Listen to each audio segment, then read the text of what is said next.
introduced, Mattel started putting together something to compete with it. Presenting Intellivision. But then when it went through the roof, they said, okay, we got to do this. We got to come out with this. And triggered the world's first true console war. Intellivision was so much better than Atari. We had stronger hardware, greater graphical power than the Atari. I find Intellivision more sophisticated. They prevailed when others failed.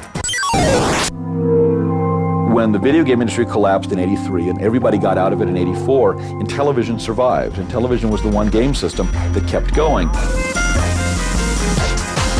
This is the spectacular story behind Intellivision.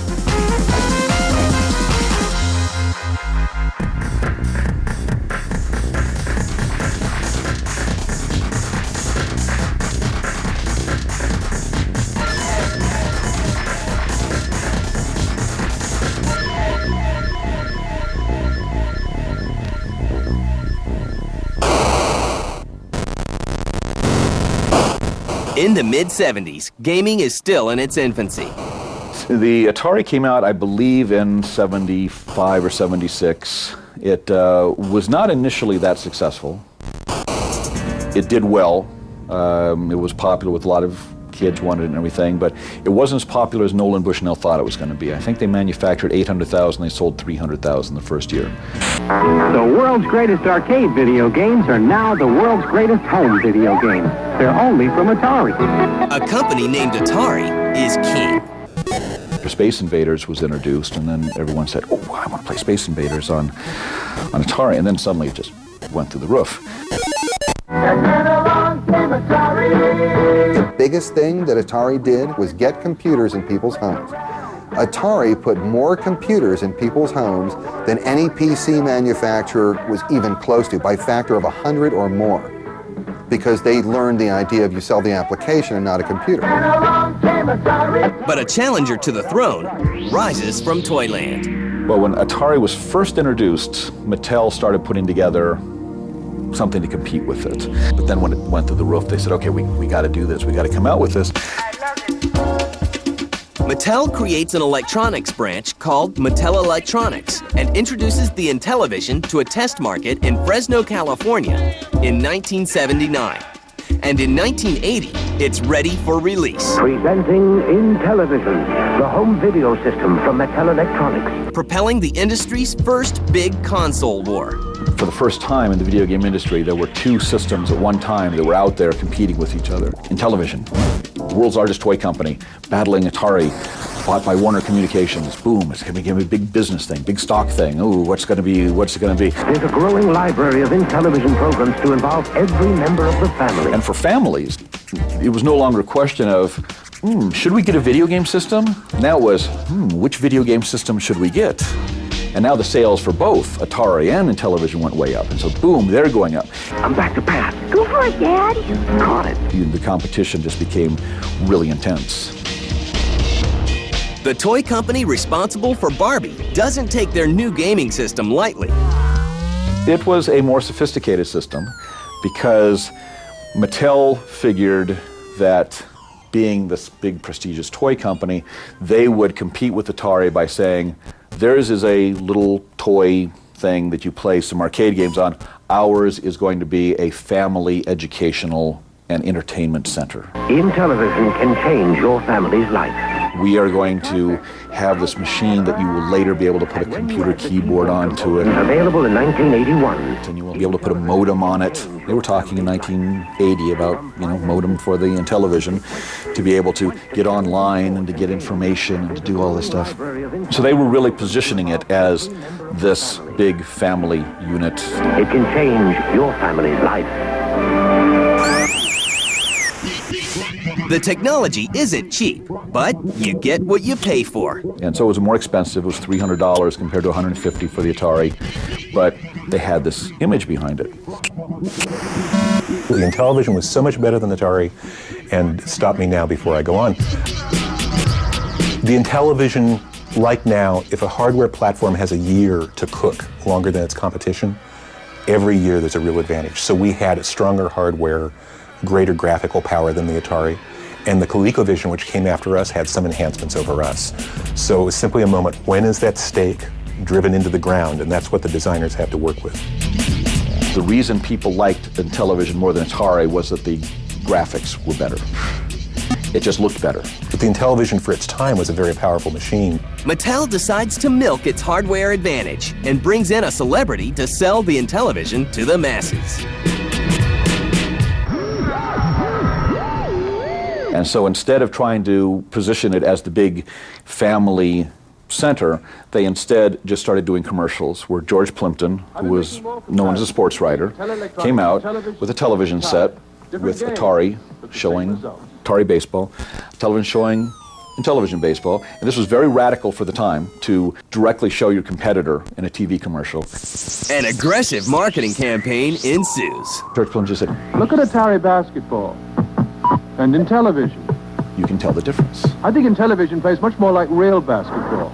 And it was brilliant to use the sports things because this was new. People didn't know video games that well. People hadn't grown up with video games. They were relatively new. Arcade games were still considered, a new phenomenon.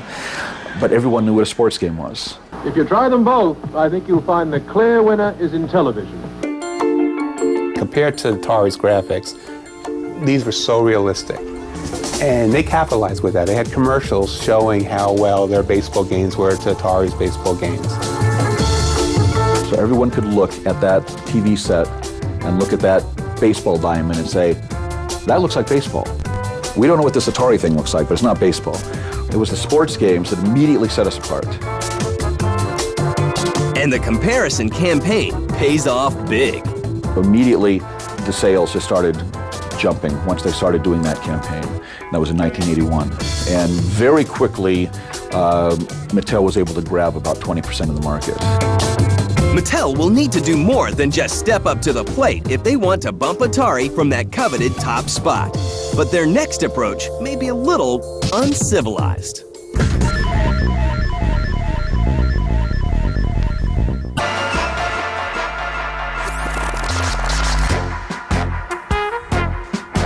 Sales of Mattel's Intellivision are great, and a big part of that is due to a library of quality games such as NBA basketball, NHL hockey, Astro Smash, and Tron Deadly Disc. On the Intellivision side, I'll name some of our favorites. Astro Smash is easily just a game that is the most simple game in the world, but it's just completely addictive.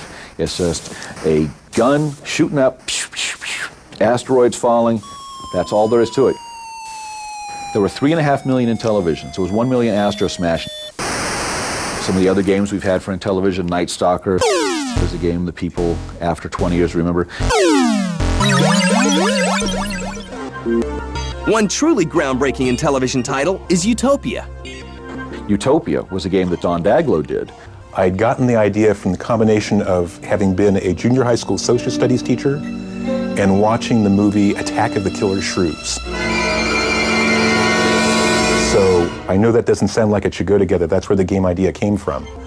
And Mattel wanted to have a diverse range of things in their line, and they took a chance and let me build it. The idea of Utopia is there are 2 islands on the screen, and in those days, that's all you got were nice, steady things on the screen. And your job is to run your island in the way that makes your people happiest. It was a game where you had to figure out how to plant crops on your island and keep your people happy and all of this. And it really was the first sim game. And people have referred to it as Civilization 0.5 because it really is kind of the beginning of all of those things. All of these games now with Civilization and with SimCity and The Sims, it really can be traced back to this Intellivision game that Don created back in 1981.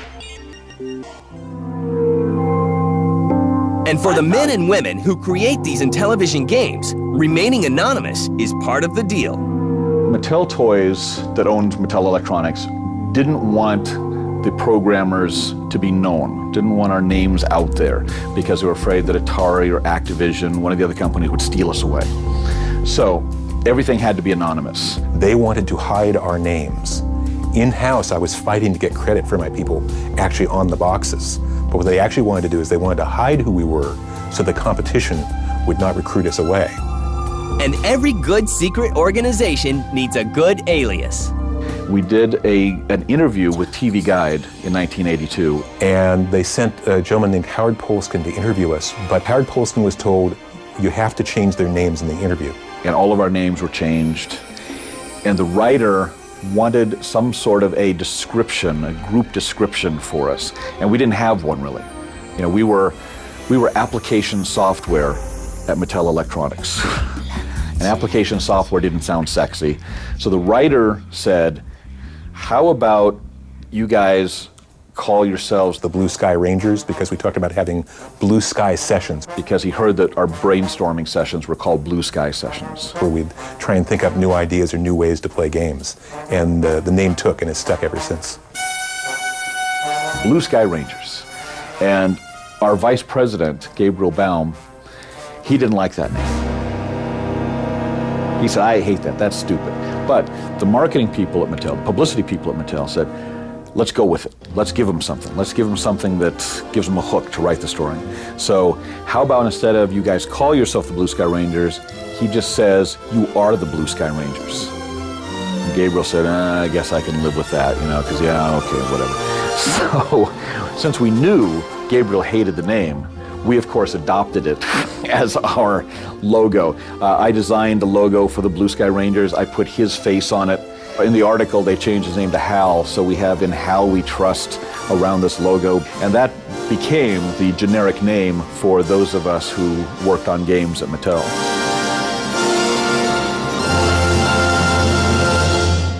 And as the years go by at Mattel, some of the Blue Rangers begin to move on. When the industry started, it was very strange because now we were getting paid to do what we loved. And we would look at each other and we go, what happens if they find out we do this for free? The best description that anybody ever did of what it was like to program at Mattel was that it was like living in a college dorm. There was always people there 24 hours a day, 7 days a week. So you could walk in there at Sunday morning, 3 a.m., shout out, anybody here? And somebody would pop up from a cubicle, yeah, I'm working. Most of them were single. Just about everybody was under 25. So there was a lot of socializing together. A lot of people became roommates. The relationship started and broke up. So it was a very intense time, not only professionally, but also socially with this group of people. And everything was such a frontier because there wasn't a large body of existing games. So if you got an idea, it was easy to have an idea that was new, that had never been done before. But despite more powerful hardware, better graphics, and a talented staff, the Intellivision sales still fall short when compared to Atari's. Television at first was competition. Unfortunately, that's all they had were sports games that looked really nice. But most of the games were two-player games, nothing that was really solitaire. And Atari had all these arcade games. Is that everything? It's not everything. You can get nearly 300 different copies. 300. And eventually, Mattel started releasing some arcade games, but they didn't have the licenses that Atari had. Here, Ms. Pac-Man. And Intellivision's arcade games were slower than Atari's. So eventually Atari won in that battle. Atari was the main player. Atari probably outnumbered all the other companies by probably 4 to 1, but that's off the top of my head. Discover a world beyond your wildest dreams. It becomes clear that dethroning Atari isn't going to be easy. So in 1983, Intellivision plans another attack and releases Intellivision 2. There are even plans for an Intellivision 3, but the blueprints are scrapped when the competition becomes too much. Over 430 games. The problem was there was just too much product out there. You have dozens and dozens of software companies releasing garbage. And of course, as more and more companies got in, there was more and more game supply and just not enough demand to support that much. There was too much product for store shelves. They had to start being marked down. Most of those games wound up being sold at $2 and $3 a piece at discounters. And here we are coming out with $30 or $40 products. No matter how good a game was, it was very difficult to sell a game for $30, $40 when you could go in for $30, $40 and get 15 games, even if they were all terrible. And Johnny's dad goes in at Christmas and he can buy him 8 cartridges or he can buy him 1 cartridge, and he says, well, I don't know the difference. I'll buy him these 8 that are in the front bin and wrap up more gifts for Christmas. And ours that were still frontline good products didn't sell. You have these third-party companies, can't sell their stuff, they're going out of business. Unlike the industry today, a third-party publisher who publishes a PlayStation game, Sony gets a cut of it. Back in 1983, if Activision did an Intellivision game, Mattel didn't get anything from it. What do? They dump all their goods at cutthroat prices. Now you can get games for $5. It was a very difficult paradigm for them to beat. And things are about to go from bad to worse. It was really the demise of the business, and we unfortunately didn't see it coming.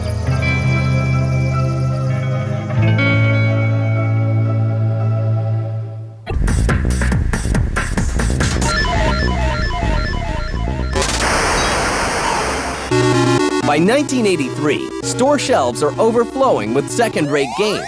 Prices are falling, and the industry is totally freaking out.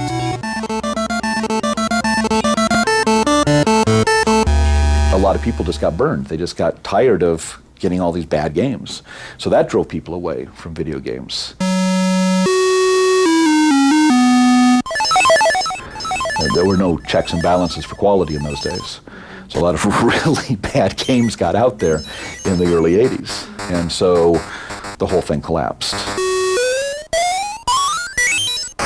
But even as everything crumbles around them, the Intellivision manages to stay on the shelves.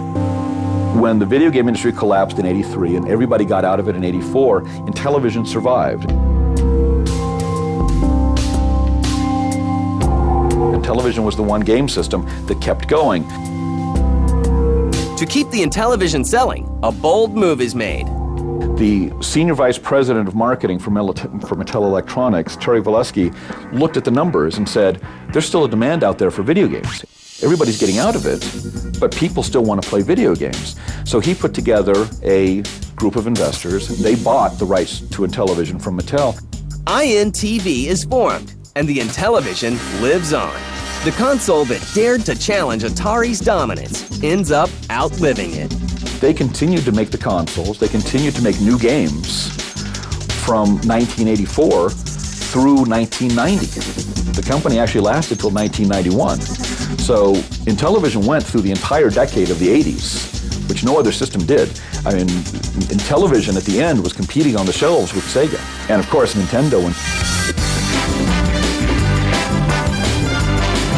The steam eventually runs out, and INTV closes its doors in 1990.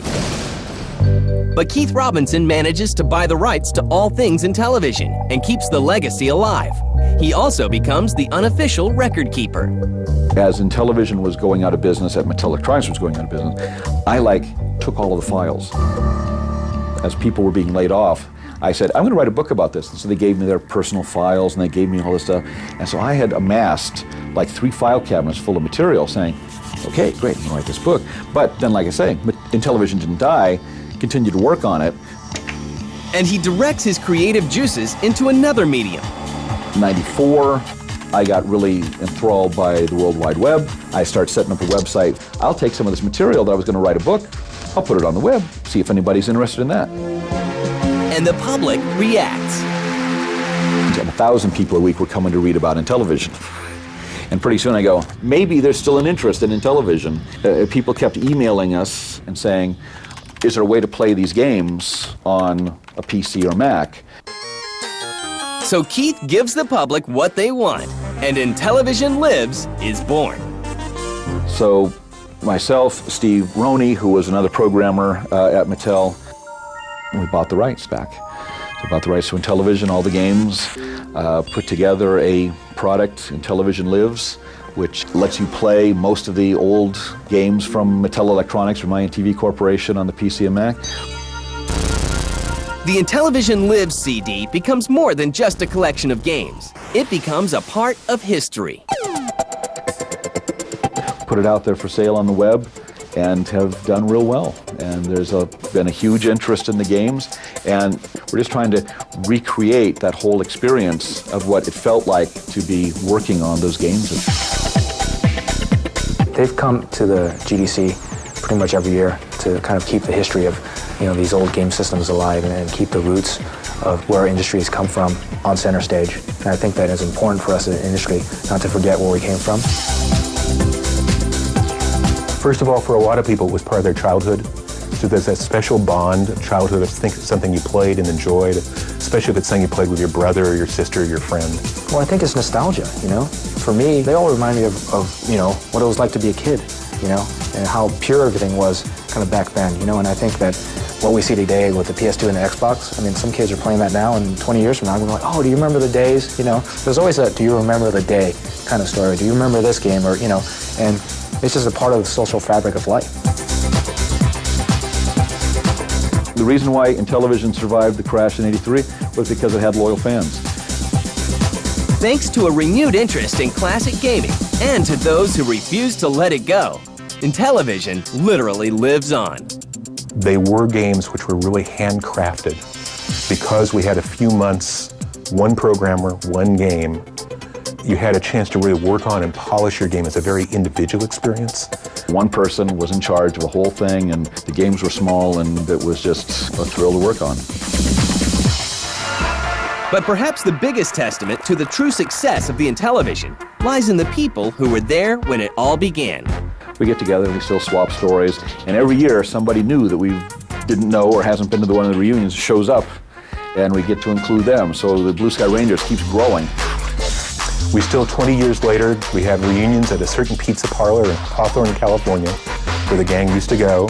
Sometimes in Northern California, there will be a satellite reunion. But after 20 years, a lot of us are still friends, we still are together, we still see each other all the time. A lot of us have worked together off and on during the years. And we just have a great time getting together because we have that common experience that transcended everything in our lives.